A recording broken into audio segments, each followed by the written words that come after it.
Hello, fellow bread enthusiasts, and welcome back to the Breaking Bread podcast. I'm Rachel Parker, your host, with another episode for our glorious community of home bakers. Today, we've got a lot in store for you. We'll begin by hearing a heartfelt baking story from one of our community members. Following that, we'll dive deep into our episode's theme, ancient grains, and how you can incorporate this age-old element into your baking routine. So let's roll up our sleeves, dust off the counters, and get ready to immerse ourselves in the warm and fragrant world of baking. We kick off today's loaf with a story shared by Imke Borowski, one of our dedicated home bakers. Imke's personal baking journey illustrates what our community is all about: the joy of creation, the thrill of learning, and most importantly, the warmth of shared passion. Imke beautifully conveys the magical transformation of the dough under her hands, attributing her blossoming skills to the support and knowledge she gained from our community. Imke, if you're listening, thank you for sharing your bread-loving journey with us. To all of our listeners, remember, every master baker was once kneading their first dough, apprehensive and curious. Whether you're a novice or a seasoned bread artisan, there's always something new waiting for you in the world of baking, be it a new technique, a recipe, or an ingredient such as the one we're about to unearth today: ancient grains. Now, onto the heart of today's talk, ancient grains. Despite there being hundreds of types of grains globally, ancient grains have retained their original form over several centuries. They serve as the ancestral form to the modern wheat that now fills our kitchens. These grains come in different names and tastes. Some of them you might have heard, such as Einkorn, Spelt, Kamut, and Quinoa. Why, you might ask, should we care about grains from a time long past?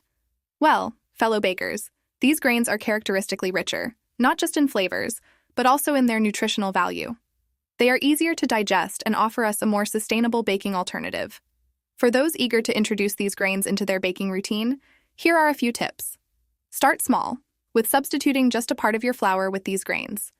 Be prepared for differing textures, and remember to adjust your hydration levels as these grains react differently with water compared to modern wheat.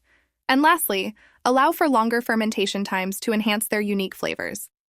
Our bread squad expert, Henry Hunter, is quite the advocate for ancient grains, particularly Spelt, which he believes adds a lovely nutty flavor and a beautiful golden hue to his sourdough loaves. As we wind up our exploration of ancient grains, let's focus on one such grain for a brief spotlight: Einkorn. Often termed the oldest wheat in the world, Einkorn can give your bread a rich, nutty flavor and a crumb of a pleasant yellow hue. When using Einkorn, remember it absorbs water at a slower pace. It may be beneficial to autolyze the Einkorn flour for a longer period before adding your starter or yeast. All in all, incorporating these fossil grains into your current baking can be quite the adventure of flavors and textures.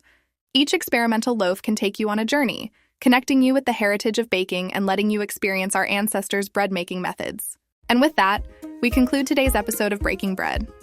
Remember the wise words from Imke: even if your first loaf doesn't turn out ideal, each bake is a step forward, a chance to learn and grow, and an opportunity to revel in the satisfaction of your own creation. Stay tuned for our next episode, where we'll delve into the art of scoring and its effect on your bread's final appearance. Until then, keep experimenting, keep learning, and keep, well, breaking bread. For more on ancient grains and baking, don't forget to check the show notes. If you'd like to share your baking success story or have any topics that you'd like us to cover, feel free to drop us a message. This is Rachel Parker signing off.